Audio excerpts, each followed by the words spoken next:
Attends, vite fait, il y a une chasse en direct là. Eux, ils viennent tuer quelqu'un. Le drame s'est déroulé en plein cœur de Lille. Dans la nuit du 31 octobre au 1er novembre, un étudiant de 19 ans est mort après avoir été percuté par une voiture, a appris le Figaro de sources policières, confirmant une information de BFM TV. Vers 4h50, le jeune Mathis traversait le boulevard de la Liberté au niveau de la place Richebé avec une amie quand un véhicule l'a fauché, le projetant violemment contre un arbre. Malgré l'intervention des secours, le jeune homme n'a pas survécu au choc. Son ami n'a pas été blessé. D'après les premiers éléments de l'enquête, le chauffard cherchait à éviter un contrôle de police et roulait à vive allure. L'équipage, qui tentait de l'intercepter, a assisté à l'accident. Au moment de l'interpellation, l'homme a réussi à s'extraire de son véhicule et à prendre la fuite à pied.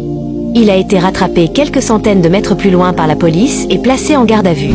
Il est soupçonné d'avoir été sous l'effet du protoxyde d'azote au moment des faits. Le conducteur, Abed C., 31 ans, roulait sans permis et sous protoxyde d'azote. On a affaire à quelqu'un qui est né en 1994, qui est très défavorablement connu de nos services, notamment aussi pour des délits routiers et qui était, au moment des faits, en interdiction de conduire un véhicule puisque, effectivement, son permis n'était pas valide, détaille le syndicaliste de la police. Ce que confirment les récits des fonctionnaires de police présents, relayés par Benoît Aristidou. Une de nos patrouilles a décidé de contrôler un conducteur qui semblait inhaler un gaz de type protoxyde d'azote à l'aide d'un ballon de baudruche. Le véhicule était bloqué dans la circulation à ce moment-là. Dès que le fonctionnaire de police s'est approché du véhicule et a décliné sa qualité pour contrôler le véhicule, il a fortement accéléré et pris la fuite en direction du boulevard de la Liberté où un autre véhicule de police arrivait dans le secteur. Il a immédiatement fait demi-tour pour accélérer très fort et percuter sur le passage piéton Mathis, 19 ans, qui est malheureusement décédé.